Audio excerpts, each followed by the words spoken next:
e te ti, e te tā, e aku nui, e aku rahi, tēnei te mihi atu ki a koutou katoa, aha ko wai, aha ko Ngawhika, aha ko no tēnā marae, no tēnā marae, mai te hiko o te ika, tai atu rā ki te pungo, te waka, tēnā koutou katoa.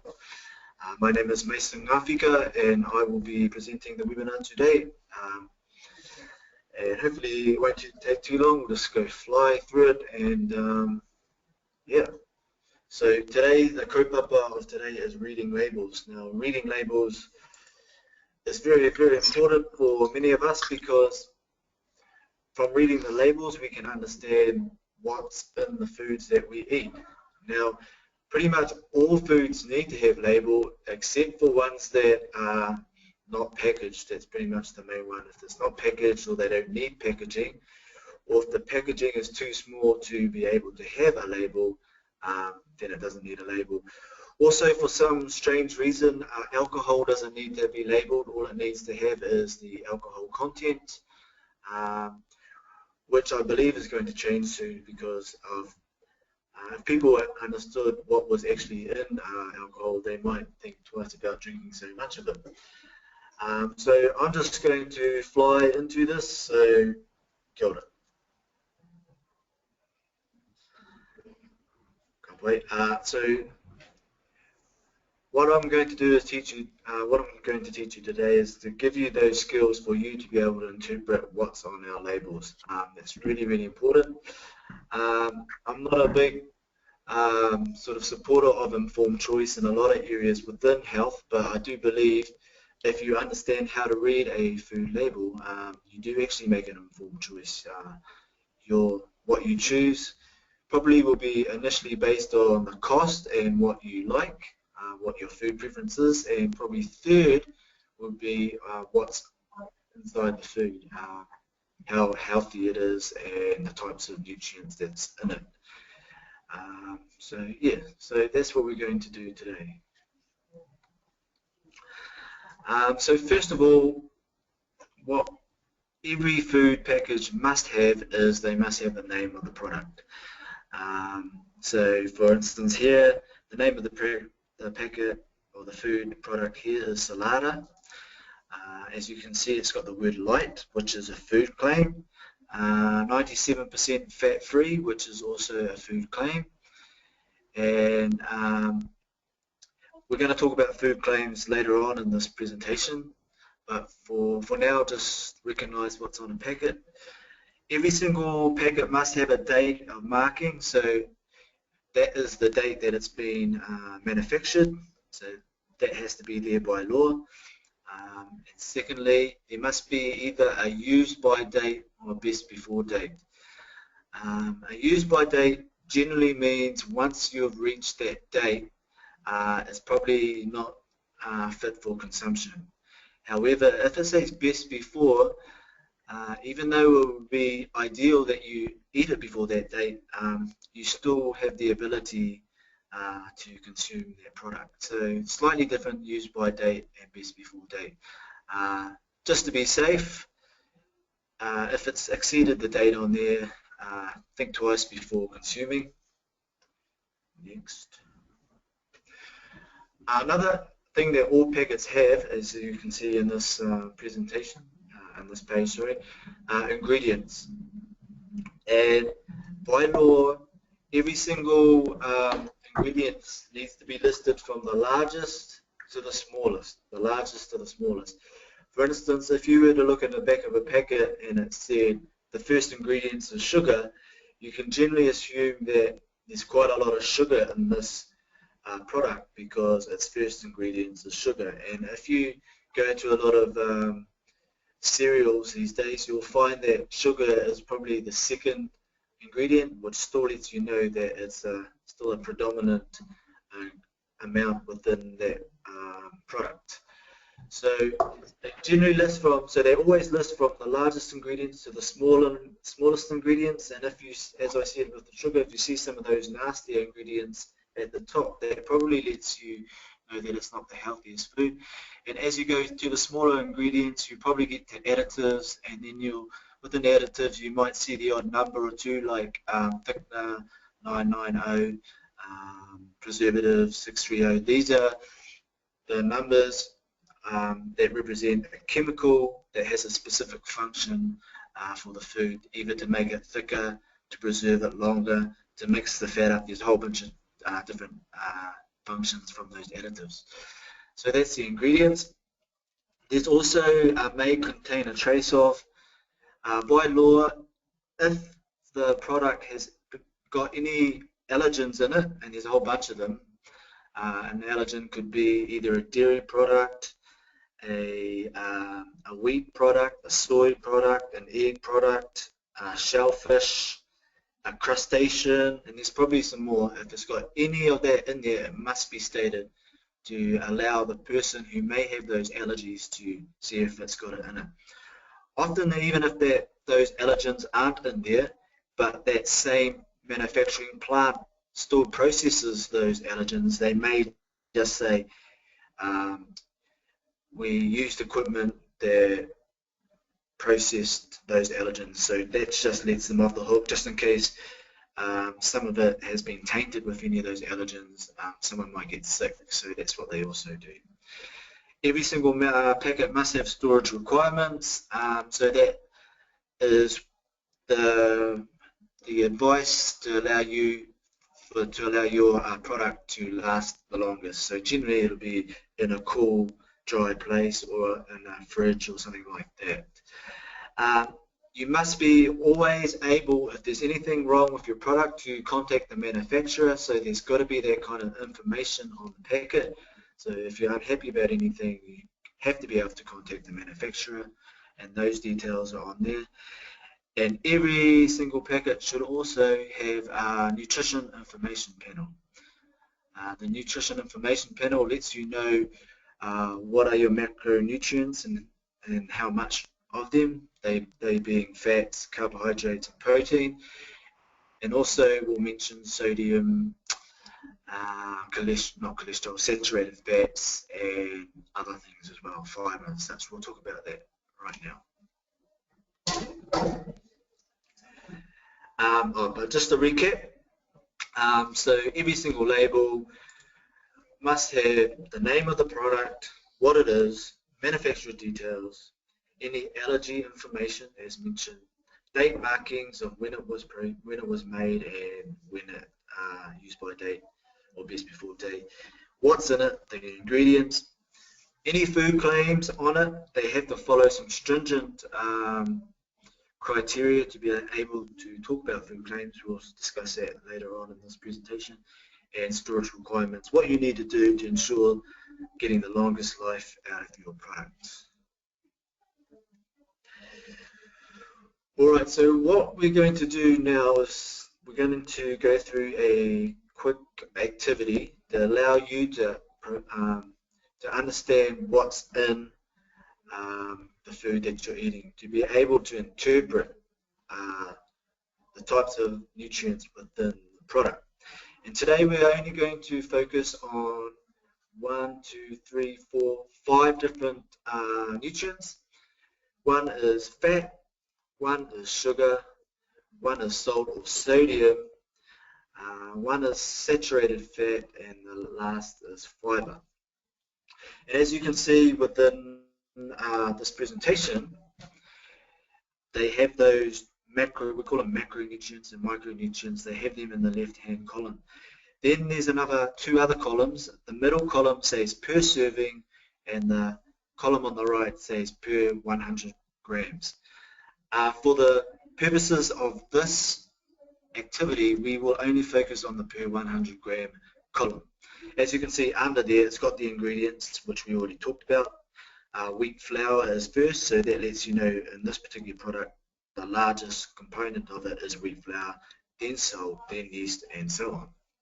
So what we're going to do, and one thing about this activity is we're going to give you some criteria for you to be able to interpret it, but there is no such thing as if it's too high in this, don't buy, or if it's too high in that, you can't eat it. We don't use that kind of language here.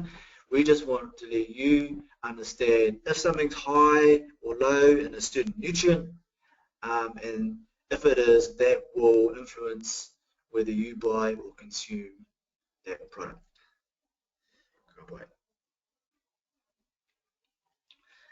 How will I know? The main nutrients of interest are, as I just said, fat, or total fat, saturated fat, sugar, sodium or salt, and fibre.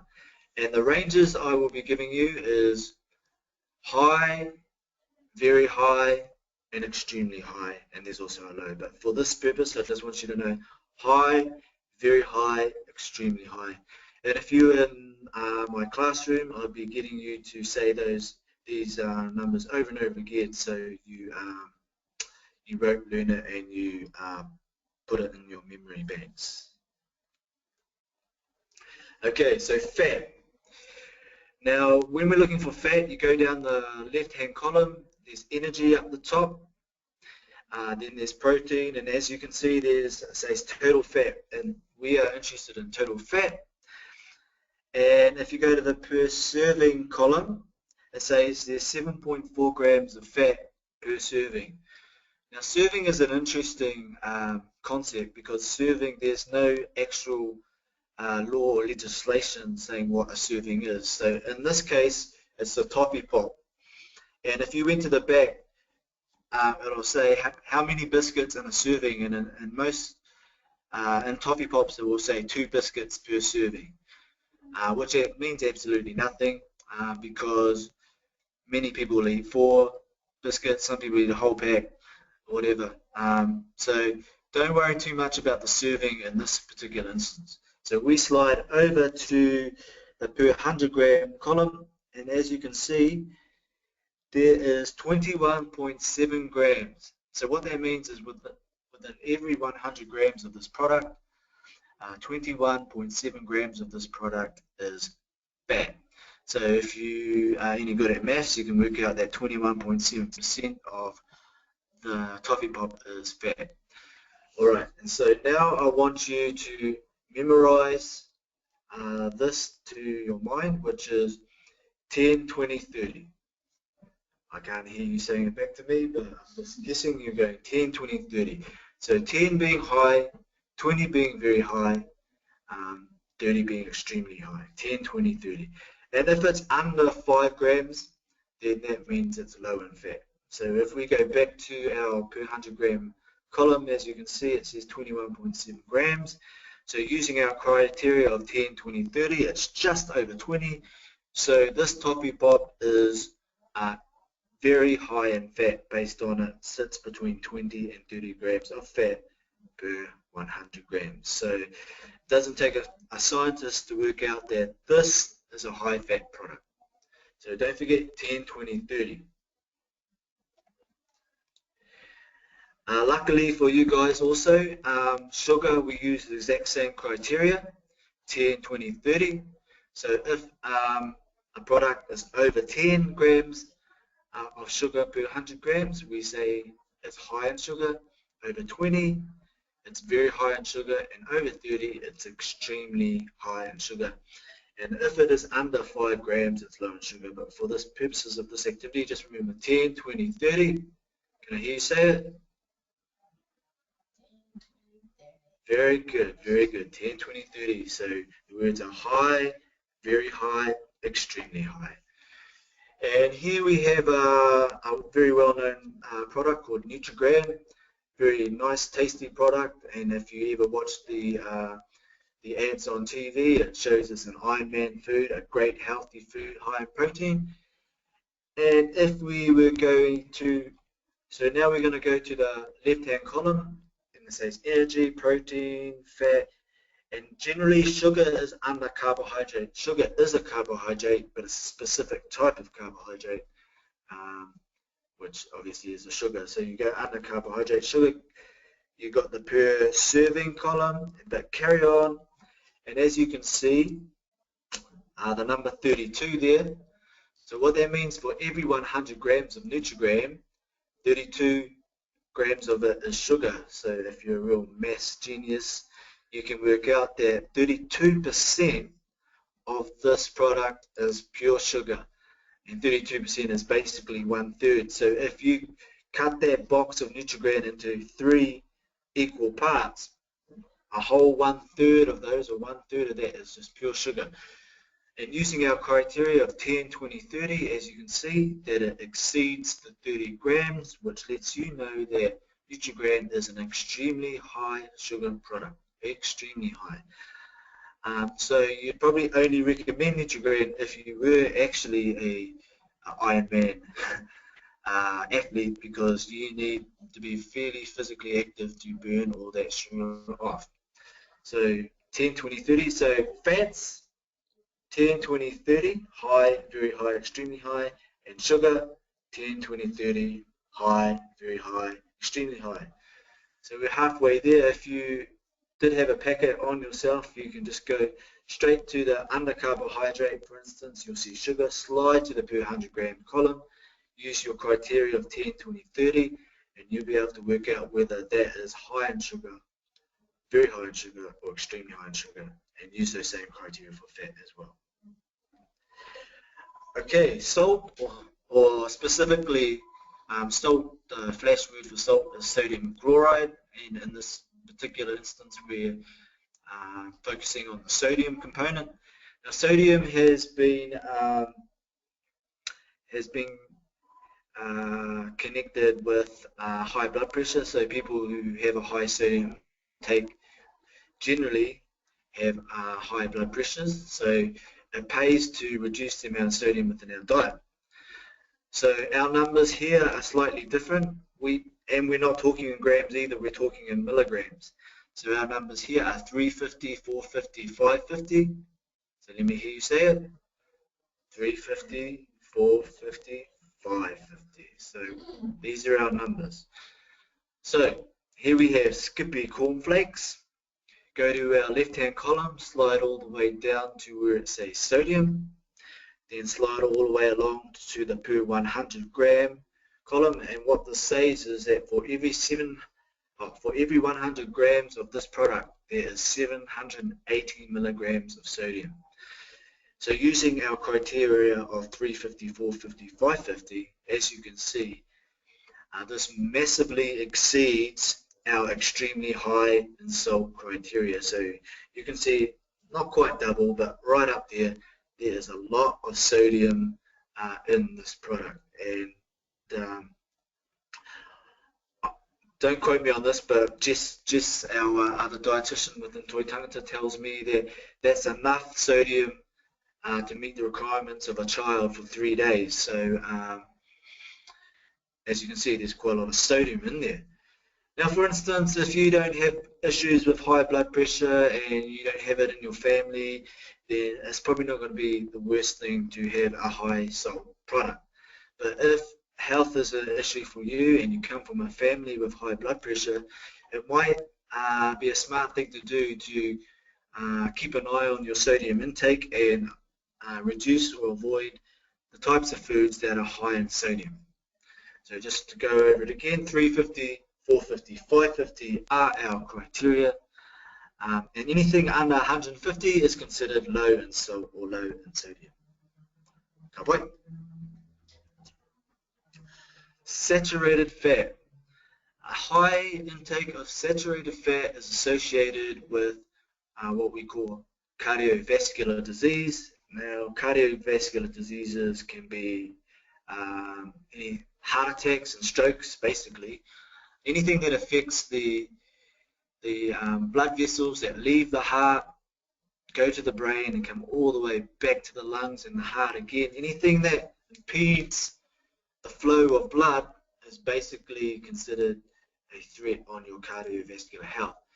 And a high saturated fat diet has been associated with clogging up those arteries and veins, etc., which then causes poor health.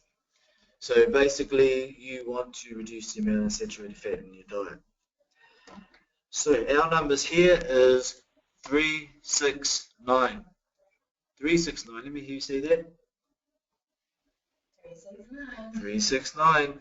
And that is high in saturated fat, very high in saturated fat, extremely high in saturated fat. So once again, our product here is Shapes. And you go to, first of all, you go to your left column, slide down to fat, and then you've got it broken down into total fat and saturated fat. Now, some products actually won't have the saturated fat content, but most will. I'm not quite sure of the legislation about that, but perhaps if they leave it out, that means there is no saturated fat in there. So you go to saturated fat, slide along past the per serve, go to the per 100 gram column, and as you can see here, we've got 9.8 grams.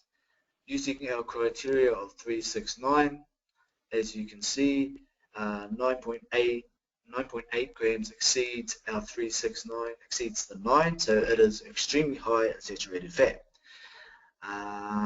And as you can see, if you just want to look at shapes altogether, so we've learned that what our sugar and our fat and our sodium. So let's look at the fat. Total fat is 21 grams, so using our 10, 20, 30, as you can see, it is very high in fat. Then we go to our sugars, and using our sugars criteria of 10, 20, 30, as you can see, it's quite low in sugar.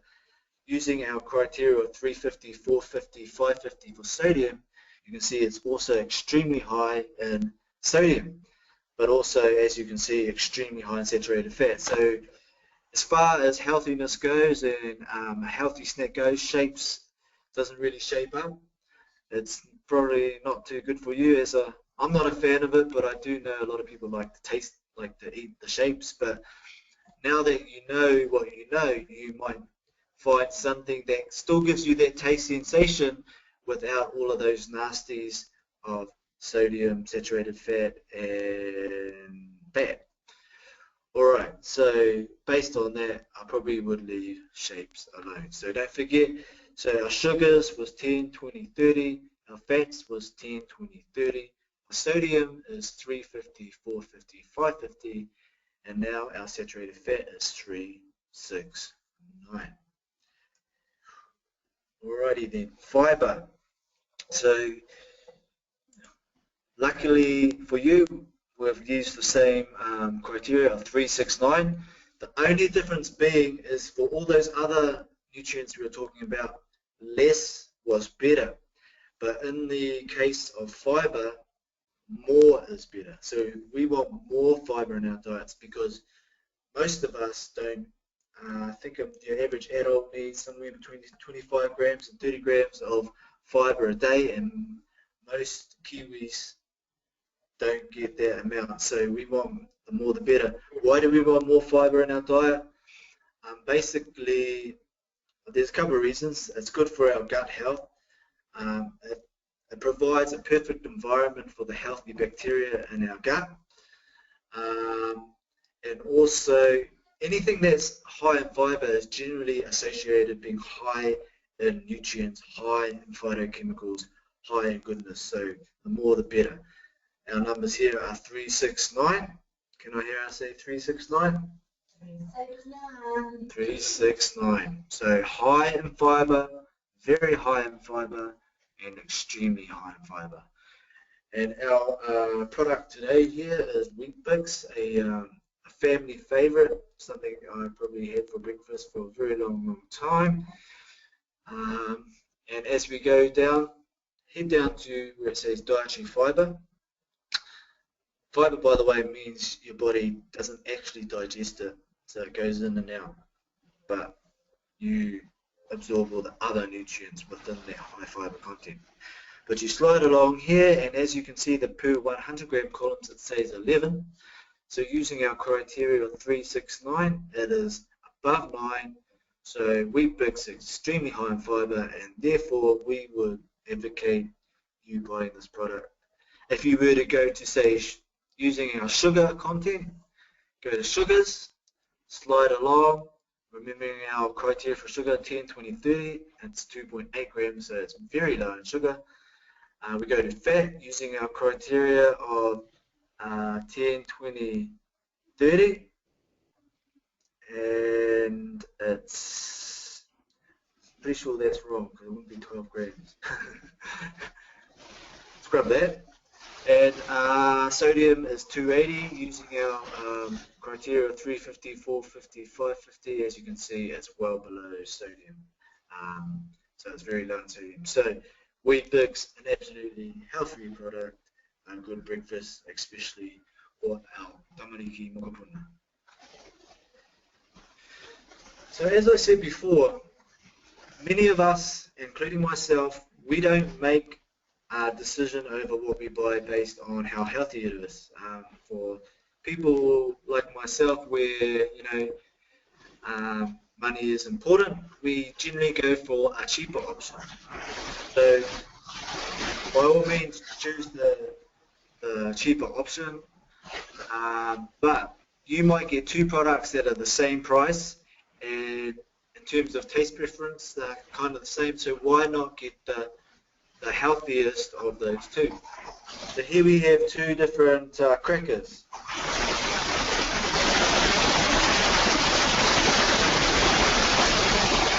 Sorry, I was just getting some feedback on my mic. So here we have two different crackers. As you can see, we'll go to the fat. One is 16 grams per fat per 100 grams, and the other is 21 grams. So one's much higher in fat. Using our 10, 20, 30. So the reasonably amount in fat. Then we go to our sugars. One's got 5.1 grams per 100 grams, and the other's got 4.3 grams per 100 grams, so they're quite similar there. Then we go to our sodium. Remember, what is our number for sodium again? Can you remember, Hariata?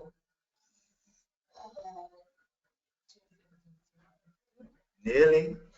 350, 450, 550. And one is only 240, cracker A, but cracker B is 766. And so based on that, so they're quite similar in all things, but one's very, very high in sodium. Now, if you come from a family that has high blood pressure issues, or you currently have high blood pressure, then the smart choice would be to go get cracker A. Another point to notice, if you look at the ingredients, cracker A's got wheat flour, vegetable oil, salt, poppy seed, sugar, garlic, pepper, and that's it. But you go to the ingredients on the right, and I'm not going to say them all, but there's a long list with lots of numbers. So straight away, you can generally say that cracker A, just based on that alone, would be better for you. So in a nutshell, that's how you make it what we call an informed decision based on what you know. So is it a healthy choice? Now what you might find is some things might be high in fat and low in sugar, or some things might be high in saturated fat and low in salt. What do you choose? And it's not for me to tell you. You make a decision based on your individual needs or those of your whānau. If you know, for instance, your husband has got certain heart issues or high blood pressure issues, then you might want to purchase the products that can best cater for those conditions. Yeah, so you make the informed decision, but it's generally smart to go for something that are low in sugar and low in fat, reasonably so. All right, so just finally and quickly, I'm just going to talk about claims. Now, there's claims there's some very stringent laws and legislation about what you can say. For instance, if you use the word sugar-free, then you have to ensure that you meet a criteria for sugar-free. Whatever that is, I'm not quite sure, but it would generally probably mean that 99% of it would be sugar-free. But then you have to be also aware of sometimes they are marketing ploys. For instance, I have seen pavlova that says 99%. For instance, sorry, I saw pavlova that says 99% fat-free, and that is actually true, but it is actually 99% sugar. So so you've got to be careful of those sort of claims. You might see a thing that says cholesterol-free for a plant product, which if you know anything about food, you know that no plant can have cholesterol. So why do they put it? They put it just as a marketing ploy, to me, as a devious means of getting you to buy their product. Other things are the word reduced. If a company uses the word reduced on their product, it could be reduced fat, reduced sugar, reduced energy. And generally, every one of those sugar, fat, energy has their own criteria, but it generally means it has to be around 25% lower than the regular product. But some people might think, oh, it must be healthy because it's got reduced, but the product might be reduced sugar for a high sugar product like a biscuit. So even though it is reduced compared to the normal biscuit, it's still not necessarily a healthy product. There are other strict criteria. For instance, I'm not going to say them all, but I'm just going to give you an example. For dietary fibre, if you have the words good source of dietary fibre, the criteria by law means a serving of that food contains at least 4 grams of dietary fibre. So that's by law. If it says, for instance, excellent source of dietary fibre, then it has to have at least 7 grams of dietary fibre in one serving. So they have all of these specific laws, hundreds and hundreds of different laws that I'm not even going to talk about because there's so many of them. But just be aware of those marketing tricks that they use that may try to deceive you. And just remember our numbers and make a decision based on what I taught you today. That is for sugar, 10, 20, 30, high, very high, extremely high. Fat, 10, 20, 30, high, very high, extremely high. Sodium, 350, 450, 550, high, very high, extremely high. Saturated fat, 369, high, very high, extremely high. And finally, dietary fiber, which you want more of, 369, once again for high, very high, extremely high. So that's it for today.